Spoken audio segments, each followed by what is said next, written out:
Hey guys, Bob here from Raw Strength and Muscle, and I got a question in the comment section about the signs that you are in a caloric deficit.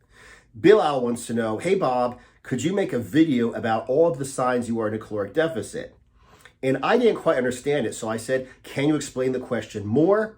And he says, of course. What I mean is how your body changes when you enter a caloric deficit. So for instance, one very noticeable change is my libido decreasing. Another sign is my body feeling colder. Are signs like this normal? And are there any other signs that you have noticed yourself? Okay, so I'm going to answer the question that I think he really meant to ask, because the symptoms that he described right here are not symptoms of like being in a caloric deficit. They are for being in a very deep caloric deficit for a very long time, okay?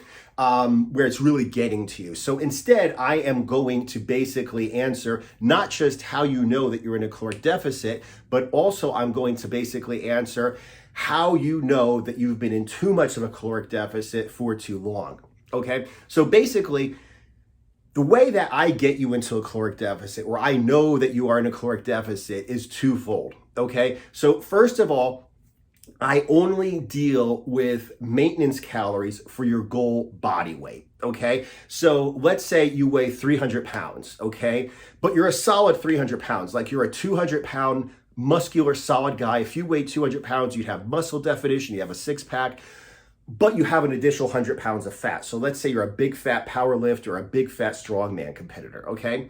Now, basically, I would not even consider your 300-pound person, okay, as when I figure out your caloric maintenance. I would figure out caloric maintenance for a 200-pound person. So even if you're eating at, quote, maintenance, okay, you're eating at maintenance for somebody who is at your goal body weight, which is a massive deficit from where you are now, okay? So just by saying that instead of getting like, let's say maybe 4,500 calories to maintain a muscular or like a fat muscular 300-pound person, okay, we're gonna give you maybe like 3,000 calories, which is about what you would need if you were a lean, muscular 200 pounds, okay? So you're automatically at like a 1,500 calorie deficit. Now, let's go ahead and talk about this. I know a lot of people are gonna say that's too much of a deficit, but we got two things going on. First of all, 3,000 calories is a lot of food, okay? You're gonna get all of your macro and micronutrients, okay? Because you're taking in 3,000 calories, you're able to, on a keto diet, eat fattier foods, okay? So that means you're gonna be able to get your whole eggs instead of egg whites. You're gonna get red meat instead of just chicken and lean fish, which means you are going to be getting, like, those are some of the most micronutrient, like, plentiful foods that there are. You're going to have a whole lot of vitamins and minerals in those foods. So you're going to be really good with your micronutrients. You're going to get all of the protein and calories you need to maintain your 200-pound ideal self, okay? So you're not going to be starving on like 0 calories.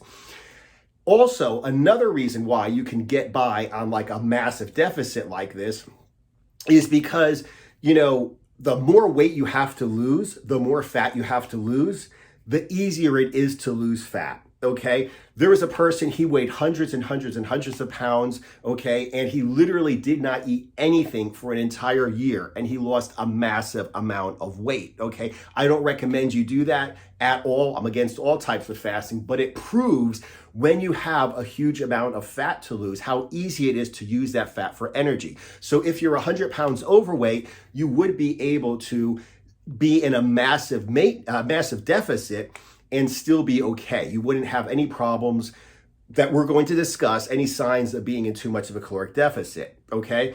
Now, the leaner that you get, okay, the less of a deficit you're going to be in, okay? So you're in a massive deficit when you're, you know, like when you're up at 300 pounds, eating like a 200-pound person, okay? But the leaner you get, the less and less of a deficit that's gonna be, because the leaner you get, the less you weigh, the less you weigh, the less you burn, the less you burn, the less of a caloric deficit that's going to be. So that's the way I first of all, I do this. Every time I work with a person, whether they're maintaining, cutting, bulking, whatever, find out what your goal body weight is and figure out your protein and your caloric intake requirements for that body weight. Then I put somebody on a diet, okay, for the goal body weight. So instead of taking like maintenance calories for a 200-pound person, I would have this person on a diet for a 200-pound person, even though he weighs 300 pounds. Because once again, like I said, you can handle it, okay? So basically the sign that you are in a caloric deficit is just black and white. Like you can figure out, and I've got in my courses, in my group coaching program, ways that you can figure out what your goal body weight is, because it's kind of science and kind of art, okay? So I've got several different ways. You have to pick which one works for you. Obviously, my one-on-one training, I tell you what your goal body weight is. I do all the work for you. But that's like the very first step. So just because of the math that this is you're going to be in a caloric deficit. Now, why is that important? Because when you first jump on a caloric deficit, no matter how big it is, you're not really going to notice it. Okay, you're not going to notice that you're in a caloric deficit in the beginning because you have a lot of what I call slop.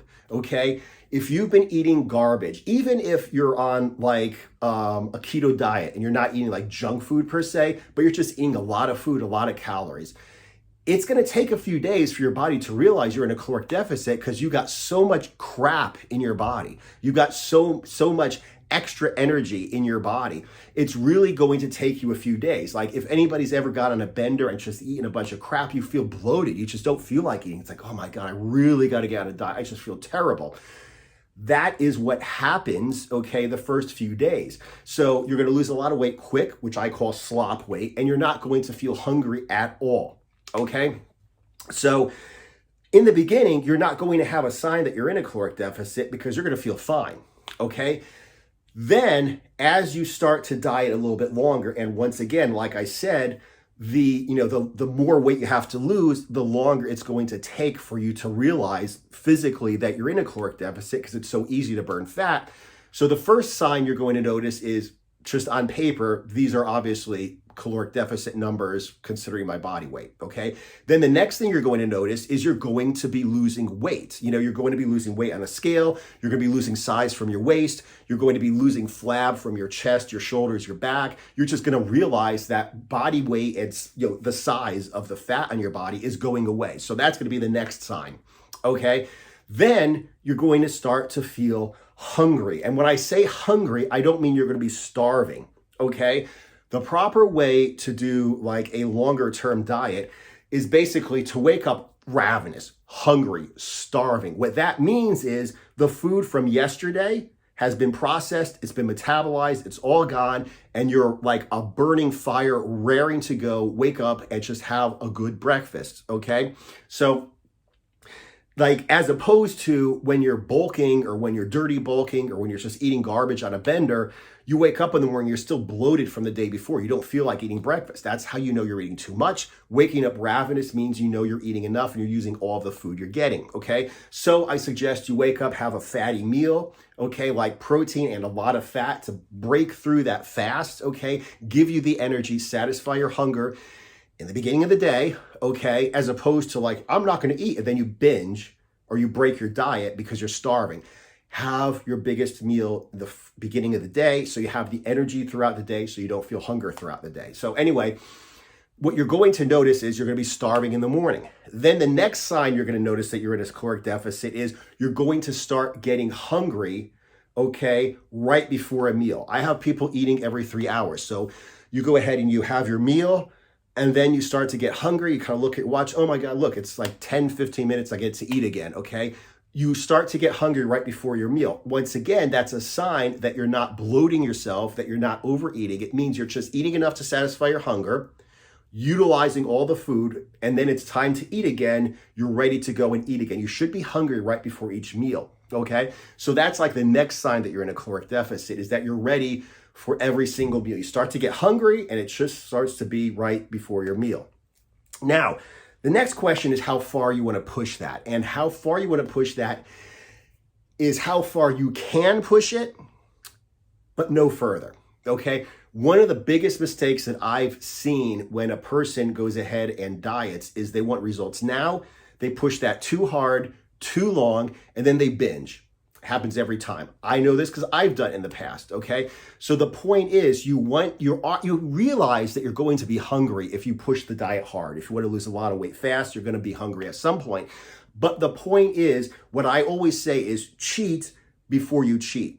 Like before you have some uncontrolled, like I'm just going to eat everything in sight day or a week or a month or whatever, and have to start from all over again. When you realize like this is not going to work for like much longer, then you go ahead and you increase your calories somehow. You could have a refeed meal. Okay, I don't suggest you do a carb refeed meal. I suggest you do a fat refeed meal where you basically just eat the same foods but more fat and therefore more calories.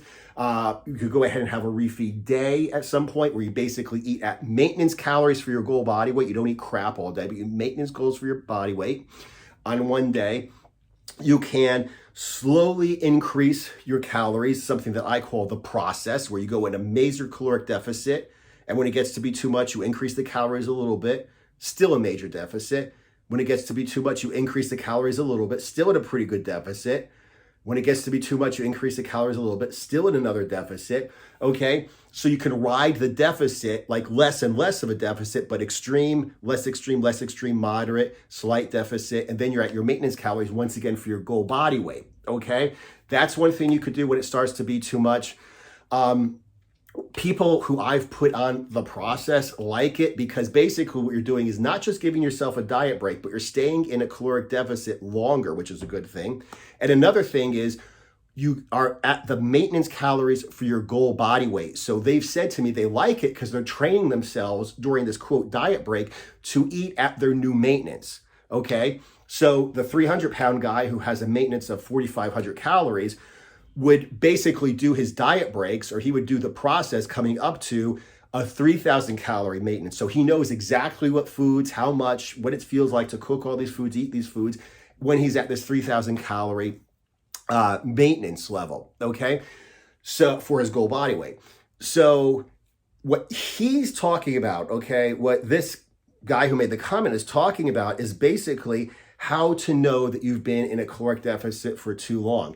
Because if you start to lose your libido, what basically that means is you are losing your testosterone, okay? That's like the biggest sign, okay? You don't have enough calories, okay? You might not have enough of certain micronutrients, okay? You might not have enough, like, I don't know, like zinc or whatever, micronutrients might not be enough. Total calories might not be enough, okay? What happens is that your testosterone levels go down. So these are signs that you're in a caloric deficit for too long. And that's kind of a problem because at that point, you might start to have some brain fog as well. Okay, you might not be able to concentrate. You might just kind of like lose it and not be so productive at work. You might be hangry all the time, like hungry, angry all the time, which means that you have a problem at work. You have a problem dealing with your relationships, your family, etc. Okay, so these are all signs that you are in a little bit too much of a caloric deficit. Like I said, you could ride this out for a little bit, but do not stay here so long. The same thing with being cold, okay?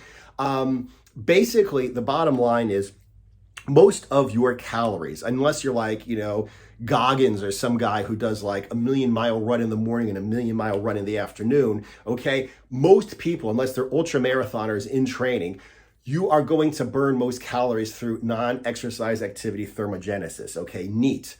So basically what happens is when you are in a caloric deficit for too long, you move less, okay? Let's say like you're a guy basically who is, who does a lot of phone calls every day, okay? Or does a lot of presentations at work every day. There's a difference between standing up and walking back and forth through your office when you're on the phone and pacing around a little bit and just sitting in your desk like with your head hanging down talking on your phone, okay? Non-exercise activity thermogenesis, okay? Just walking around or doing a presentation and walking around through the boardroom, walking around through the classroom if you're like a teacher. Like that little bit of movement all day burns more calories than that like 1 hour walk you do, okay? So non-exercise activity thermogenesis goes down, but since you don't measure it, you don't really notice that it's happening, okay? If I don't walk my hour walk, I realize I didn't walk my hour walk.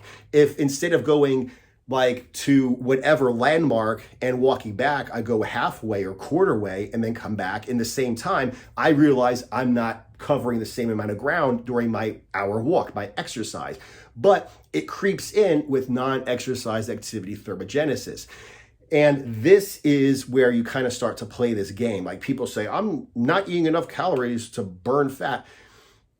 What happens is you need X number of calories to support your day, okay? Now you're taking in so few calories that you are not burning the same number of calories. You're just lounging around, you're laying in bed all day, you're not getting up, you're not moving around, you're not pacing around the office.